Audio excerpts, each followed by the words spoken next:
so hopefully I have most of you back. But, okay, we're moving to geometric. Because I felt like there was a lot of introduction with the arithmetic, I was kind of trying to go nice and slow and kind of talk about Gauss and how the formulas evolved. I'm just going to be more direct. We're going to talk about the formulas. They're very similar to common differences. We're taking this at n-1 steps. It's the same idea, but we're timesing by a number now. How many of you remember geometric last year, that it was more timesing? Sorry. You're good. I was like, oh, I'm just going to start. Okay, so geometric sequences with the same number is being multiplied over and over and over again. So that's the difference between arithmetic. So what type of functions would be ones that, what would these look like? What's times over and over and over again? What type of function? Exponentials, yes. Remember exponentials. So if I were to write out something that's times over and over again, like if I was timesing by 2, timesing by 2, timesing by 2, it would look something like this, like 2 however many times, right? So these ones should look exponential versus the other ones look linear. Their equations did. So let's kind of determine this pattern. If I want to be, what can you tell I'm doing every time? Looks like I'm timesing by 3, so we timesed by 3. So we would get these next few numbers. What are they actually? Be careful. 54. Very good. So what would be your guys' method if you want to figure out what you're timesing by? What's the easiest approach? Is to usually what? Divide. So if I take the next number and I divide backwards, I should be getting the exact same ratio. Okay? This one looks like I divided, but it's the same thing as timesing by a -1/2. So this as an exponent would have been like a 1/2. Does that make sense? So sometimes it's a fraction that you're actually timesing by. So timesing by a -1/2, we would have got what? A -4, then a 2. And then what do you guys notice about this one when I times by a negative? Woo. I alternated, yeah. I kept flipping signs or alternating, okay? So, what are you guys noticing as we develop the rule? A, then I times by an R, then another R makes it R squared, then another R makes it to the 4th, then another R makes it to the 5th, and da, right?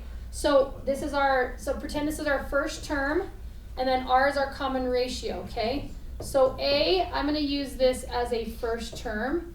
So first term, and then our common ratio is going to be your guys' R, and the number that you guys times by over and over again. Now, if I'm at my first term and I want my 4th term, I times by R 3 times, so n-1. So notice this, how it was R at my second term, it was only 1 R, right? At my third term, notice how it's 2 R's. Wasn't this my 4th term and it's 3 R's? So it's a lot like common difference, but it's up in the exponent, okay? So there's your new rule, a new really important thing that you're going to be referring back to anytime you're missing a piece of information. The one downfall to this is it's exponential. So what if you don't know how many terms there are and you're solving for n? We're going to be using what? Logs. Which hopefully it's an easy enough equation that you guys are okay with it. All right, here we go. The sequence blank is geometric. Let's find the first term. Let's find R. Let's find the first few terms just for practice, okay? What do I do when I want to find this is supposed to say a sub 1. What's our first term? 3 to the 1. This is just an explicit formula, so you're going to directly do what with it? Plug it in. So let's go ahead and find your second term. Let's find your third term. Let's find your 4th term just for practice. So I would say 3 squared, 3 cubed, 3 to the 4th. Does that make sense to everybody? How are you? Yeah, I'm good. Good. Thank you. All right, and then you guys would get those numbers, okay? What do you notice our common ratio is? If this is 3, if this is 9, if this is 27, and if this is 81, so if I divide backwards and decide what I was timesing by, what do you guys notice? What does that relate to? What does my my common ratio relate to? It's technically the base of my exponent, if it's an exponent form. So if I give you the rule, It's my base. Sound good? Unless there's some other stuff going on in the exponent. But yeah, that's our base. All right. What if I gave it to you this way without giving you an actual, so like this last one, I had given you a rule, but this one says find the nth term now and the first 5 terms. So how would I do this one? I did give you guys your a sub 1, and that's a 3.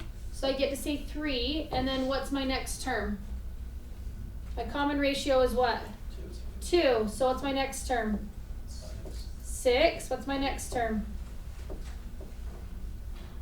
12. What's my next term? 24. 48. Okay, good. So we can like literally put together the list. I do want the nth term though. How would I write this rule or this sequence?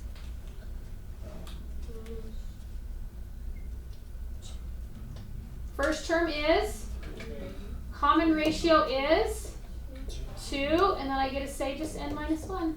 It's my nth term. Okay, so you can come up with the nth term just like we came up with nth terms on arithmetic. Awesome. Okay, example 3 is a little different. I gave you a list this time. So some things were always given to you, and then other things you have to find. So some things in the formula are first term ratio and n, right? So I do know that my first term is what on this one? 9. Do I know my ratio and do I know n they're asking us to do? Figure it out. I do know what? Which one do I not know yet? I do know n is what? 22. What don't I know yet? The ratio. So I do what? Divide. So 9 over 3. 1 over 3. What's our ratio? 1/3. Very good. Okay, we did it. We have everything we need. What's our 22nd term then? Use our formula. First term, 9. Ratio, 1/3. N minus 1. 22 minus 1 is 21. Right? So as long as you have those 3 pieces of information, you guys can find any term you want using this explicit formula. That's probably am I allowed to do 9 times 1/3, by the way? Is this allowed first? No, please don't. Okay, what did you guys get when you put this into your calculator? Very small number. What is it? So small, I had to put it in a negative 10 power on my calculator. Oh, you guys got 8.6 maybe? Yeah. 8.6. Let's put it into scientific. Let's put it into scientific notation. I think is the easiest. Did you guys do like a 10 to the negative 10 power? Yeah. Perfect. Okay. All right. That is your nth term formula for geometric. So we did sums for arithmetics, and then we just did geometrics, which are very, very similar. Just in short, before I move on to sums really fast, it's a lot like a common difference one, but instead of adding a common difference n minus 1 times, you're timesing by a common ratio now n minus 1 times. Do you remember this from last year, Titch? You'll see more as we practice. So they look exponential in nature. So that's a geometric because I'm timesing by 3 over and over and over again. Okay? And I'll hopefully get you guys all caught up. I'm going to hurry and I'm going to jump onto the sums because I'm losing the rest of us. This is our second lesson. And so I'm going to get going, and then if I have to circle back, I will. Sound good? Okay. All right, we're moving on to a sum. This one is not as fun. There's no Gauss Jordan or Gaussian kid that was like, a mess off in class and came up with the formula himself. So this one's not as fun. However, this is another thing that you guys need to memorize, okay? A is going to be your first term again. R is going to be your ratio, and N is going to be your guys' number of terms. So it's going to be first term times, and then 1 minus. That minus, by the way, is part of the formula. It's not part of R. But sometimes your R will be negative. So if your R is negative, it does go inside the exponent part.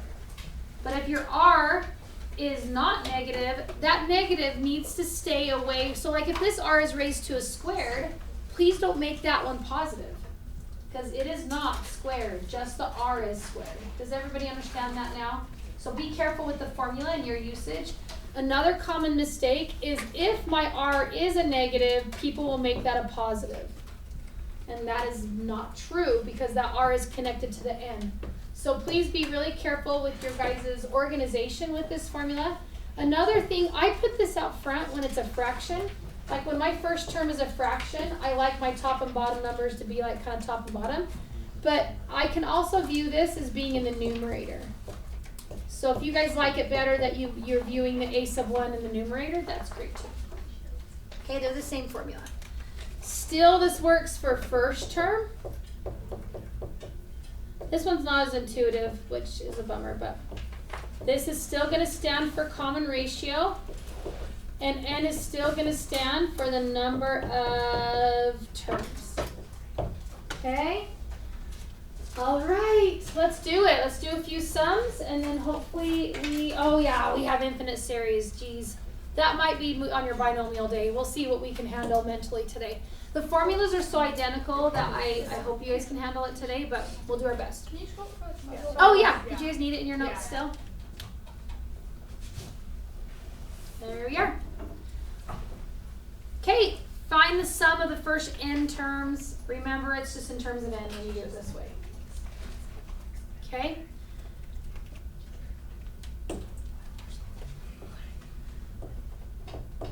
Okay, what is my first? We need first term to do this formula. We need r. Those are the two things you need. Unless we're asking for n terms. Okay? What's our first term on this one? 1/2 to the what? 1. Good. What's my common ratio?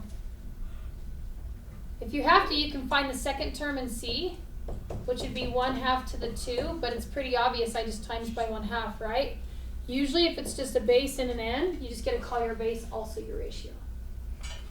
Okay? Be careful if my base was like a 3 to the 2n, because technically that's like a 3 squared to the n, and so it's actually a base 9. So you got to be really careful on some of those wonky ones, but if it's like straightforward like this, your base is your ratio. So your ratio is a 1/2 on this one. Okay, let's do our sum. First term. I'm going to put it out front since I want it to have the 1 on top and the 2 on the bottom then. Okay, first term is 1/2. 1 minus my ratio raised to an n. All is raised to an n, I guess. All over 1 minus your ratio.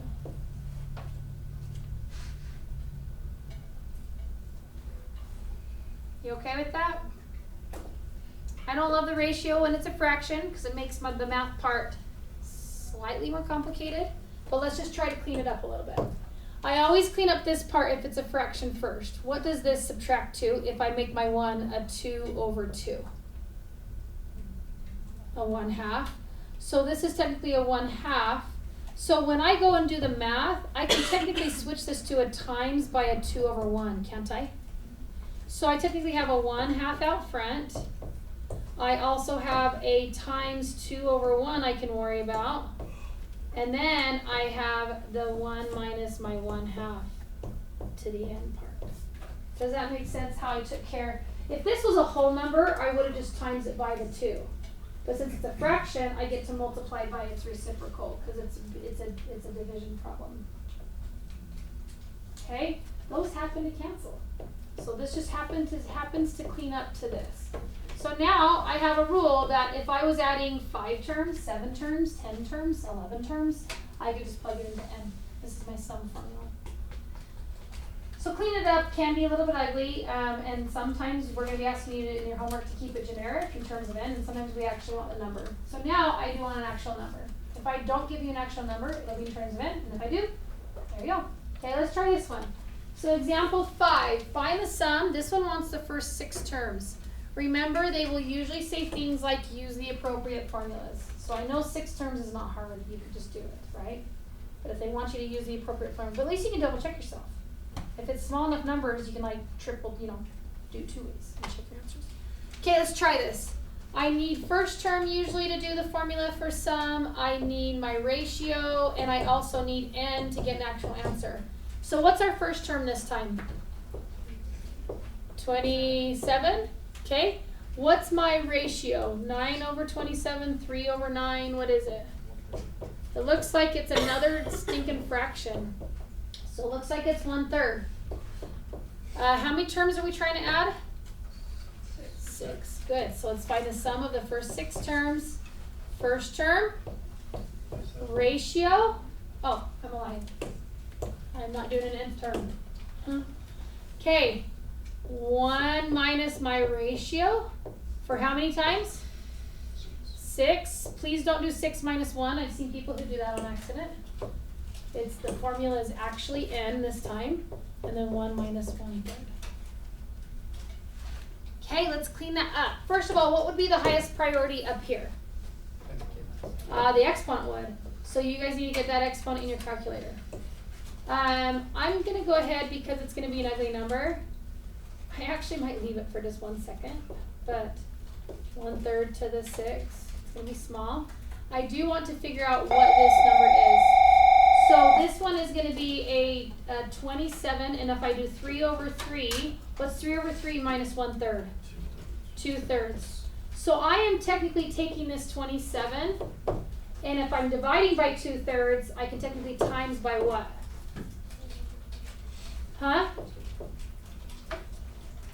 3 what? 3 halves.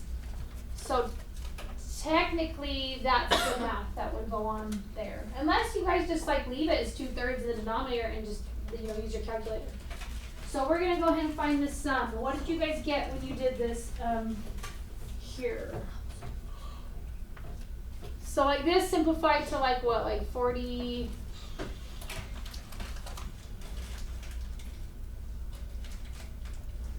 40.5-ish. And then what did you guys get in your calculator? You did 1 minus this really small number. Do you guys know what you got? And you, what's that? It is a decimal.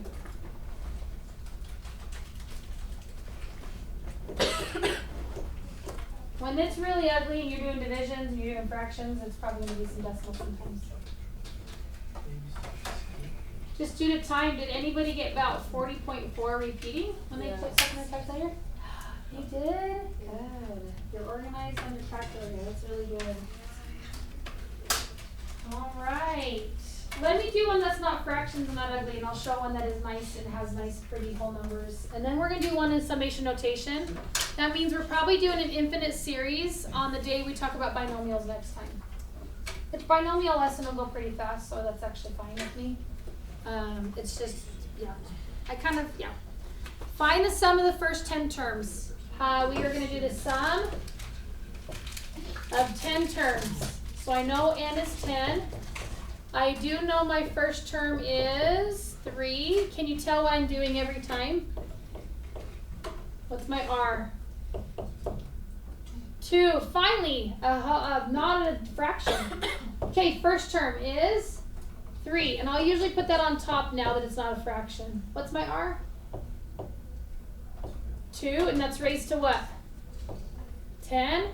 And then I have 1 minus, what goes here? 2. Good. So this is going to be 3 over a negative 1. So negative 3 times by 1 minus whatever you guys get 2 to the 10 to be. What's 2 to the 10? Okay. So not bad. And then so what is that? Negative 1023 times that by a negative 3. What do you guys get for your 10th term? Positive 3069, so 3069. Okay, all right. Let's hurry and do a summation symbol one, and then I'm just going to stop and we'll talk about an infinite series next time. Those of you who hate not being able to do that part in the homework, it's very similar to the formula, except for this portion is taken off because it's infinite. You don't have an n, and you can find a sum as long as things are approaching 0. So we'll get to that, but we're going to be out of time today. Okay, so how do I handle this when it's summation notation? What is it technically asking us? We still know, we need to know n, we still need to know our first term, we still need to know our ratio. What can I pull from that and know?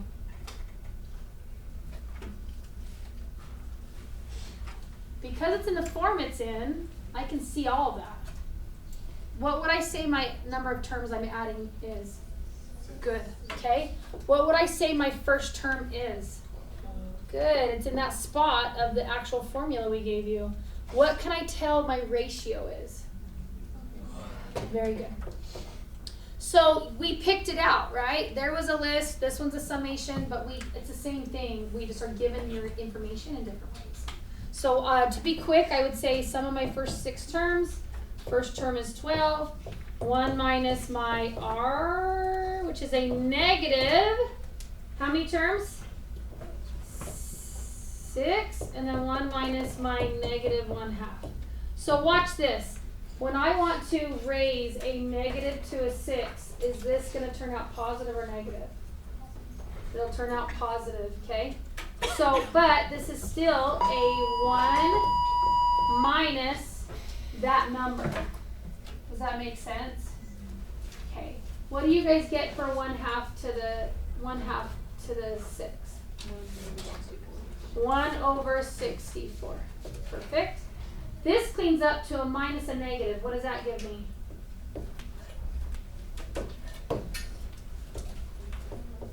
What does that give us? Plus? So you guys get 3/2 here. So instead of dividing by 3/2, I will times by 2/3. Okay? And then you guys can clean this up. So what is that going to give me? Like an 8 times whatever I get inside here to be. Okay? So let me hurry and get that answer and be on your guys' way. I think this one turns out to be a decimal. Will you guys check? I think it's like 7.875. Oh, not a decimal. Yeah, 7 point, yeah. Can you guys check it? Yeah. See if we're correct? I'm going to go ahead and stop that video. We will talk about infinite